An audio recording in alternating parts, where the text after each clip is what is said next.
Well, happy Earth Day, Earth Week, Earth Year. Earth is our home, and this is a day and a week that we take to really remember that and try to give back to the planet that gives all of us life.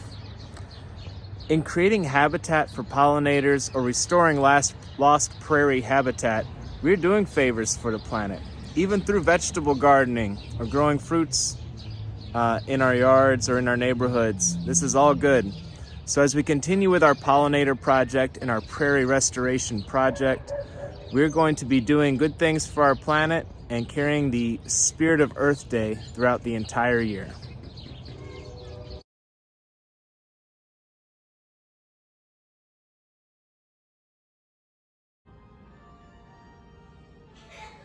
As we check in on our seedlings this week, our plants are getting definitely taller. Instead of just those 2 leaves they started with, they're getting 4. And these little seedlings are the seedlings of a very tall plant called the Mexican sunflower. Its genus is Tithonia. Because of this, I'm going to need to thin out the extra plants. This bothers some people sometimes. Bothers me sometimes. But if I don't take out one, neither one of them will make it. So this process is called thinning out, and it leaves enough resources for one of our plants to do well. Enough soil, enough sunlight, and enough water. So that's the beginning. We'll check some of our other plant starts.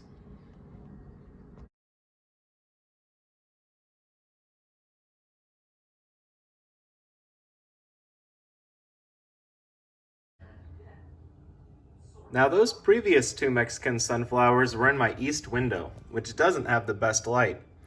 These 3 are in my south window, which does have the best light, but it just goes to show this has a plant that is not a Mexican sunflower. This has no seedling at all, but here we have one. So don't be discouraged if your seed doesn't come up. Sometimes these things happen, and we just replant.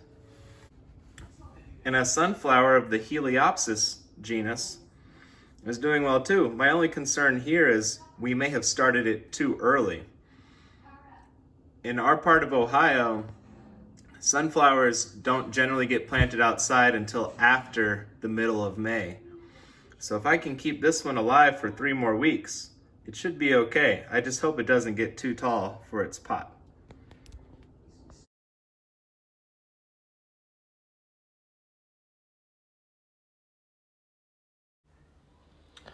While not a prairie plant, basil, of which we see young basil seedlings here, is very good for pollinators when allowed to flower. Very good for people when you collect the leaves to make basil pesto sauce or something like that. This tray features the tiny little seedlings of one of our native plants, known as Indian blanket. We've talked about this in one of our prior videos, and Indian blanket is going to be part of our prairie restoration project. To be successful in a prairie restoration, we need to understand how nature works. During the fall, we have late blooming flowers such as these purple asters and golden alexanders. These are an important nectar source for pollinators like honeybees and others. This is also a dry season in the prairie with a lot of natural fires, which actually help invigorate the prairie environment. The natural fires remove trees and shrubs that would shade out the grasses and flowers, and also allow the deep growing roots of the prairie plants to survive so that they can regrow in the following season. We see students here that are collecting seed from these flowers, and these same things happen as the seed head maintains its seed. It's its own little collection of seeds. And as birds eat them and drop them and spread them around, that's another collection of prairie seeds. Winter is a quiet time on the prairie. With cold weather and short days, the prairie plants have gone dormant for the season. Many animals migrate to another place for the winter. Others hibernate. Certain hardy animals will stay alive and search for food throughout the entire winter. But all in all, winter is a quiet time on the prairie. The winds of the winter can spread the seeds around, and that's the job you see the students in this picture doing as they scatter seed to help prepare a new area to be planted up as an urban prairie.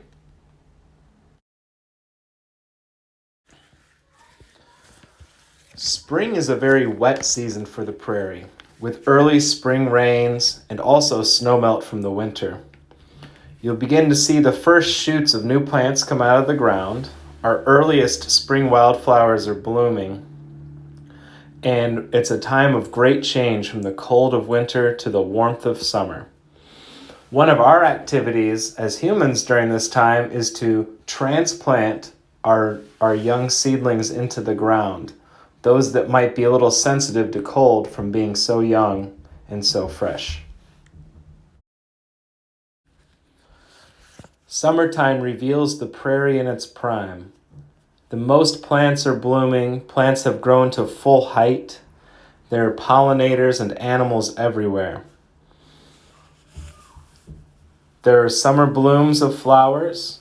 The grasses can seem as though they are a sea of grass. And the flowers growing now will be setting seed that will then be collected again in the fall as we move back into the next cycle of our prairie ecosystem.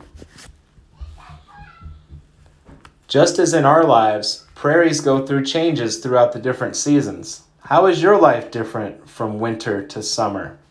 How is fall different from the springtime for you? Things to think about. But to truly understand and restore a prairie, we have to know how does nature work in naturally growing a prairie.